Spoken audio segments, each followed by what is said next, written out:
Hello, कैसे हैं आप लोग।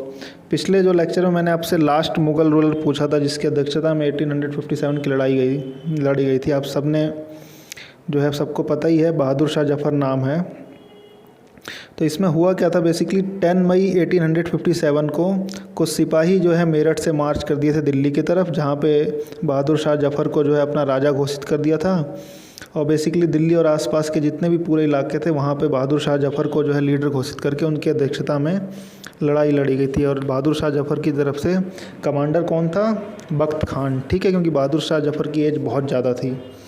उसके बाद 1857 के जो लीडर थे उनमें इंडियन साइड से कुछ इंपॉर्टेंट नाम जो है तांत्या टोपे, रानी लक्ष्मीबाई, कुंवर सिंह, बेगम हजरत महल, ये कुछ इंपॉर्टेंट नाम है जो कि आप याद रखिएगा। उसके बाद चलते हैं formation of Congress. Founder of Congress कौन है? ए ओ ह्यूम, ठीक है। 1885 में इंडियन नेशनल कांग्रेस की स्थापना होती है and founder is A O Hume. और पहले प्रेसिडेंट जो है कौन बनाए जाते हैं? जैसे इंडियन नेशनल कांग्रेस की जो मीटिंग हुई थी उस मीटिंग में पहले प्रेसिडेंट कौन थे? WC बनर्जी। और वो मीटिंग कहाँ पे हुई थी? बॉम्बे के अंदर। और उसको कितने डेलीगेट ने अटेंड किया था? 72 डेलीगेट्स ने, ठीक है। उसके बाद दूसरा बहुत बड़ा इवेंट इंडिया के जो अंग्रेज़ों ने राज किया था उस पूरे के पूरे राज के दौरान अगला जो एक बहुत बड़ा इवेंट माना जाता है वो है पार्टीशन ऑफ बंगाल। 1905 वायसराय था लॉर्ड कर्जन। उस बंदे ने जो है पार्टीशन ऑफ बंगाल की जो है नींव रख दी थी, जिसमें कि आपका बिहार, उड़ीसा, वेस्ट बंगाल, बांग्लादेश, आसाम, ये लगभग पूरा का पूरा क्या था? बंगाल था। तो इसमें जो है बेसिकली क्या कहा था? एडमिनिस्ट्रेशन में हमें दिक्कत थी, ये उनकी तरफ से व्यू था। पर हकीकत में एडमिनिस्ट्रेशन में दिक्कत थी कुछ हद तक, लेकिन जो बड़ा रीज़न था वो ये था कि इनको हिंदू मुस्लिम में बांटना था बेसिकली, ठीक है। जो बंगाली हिंदू हुए और जो मुस्लिम थे उनमें इनको बांटना था ताकि वो राज कर सकें। डिवाइड एंड रूल की पॉलिसी थी, सिंपल, ठीक है। तो जब पार्टीशन ऑफ बंगाल कर्जन के द्वारा इनिशिएट किया गया था तो उसके बाद जो है इंडिया में स्वदेशी और बाइकॉट मूवमेंट की शुरुआत हुई थी।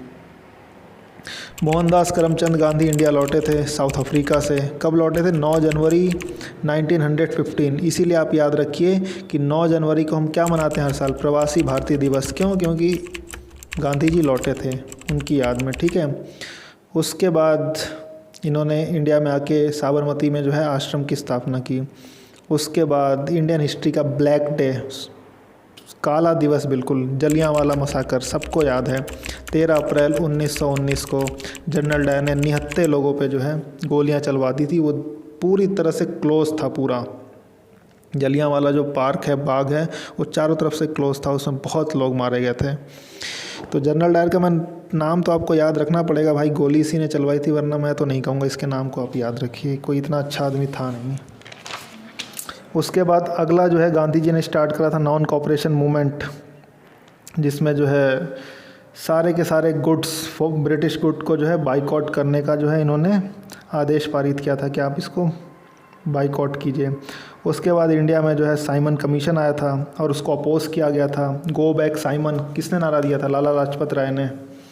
और क्यों बोला गया था? क्योंकि इस पूरे के पूरे साइमन कमीशन में 7 मेंबर बॉडी थी और इसमें एक भी इंडियन नहीं था। हिंदुस्तान के लिए रूल बनाना और उसमें एक भी इंडियन नहीं है, तो कैसे रूल बनाओगे? उसके बाद गांधी जी ने सिविल डिसोबीडियंट मूवमेंट स्टार्ट किया था।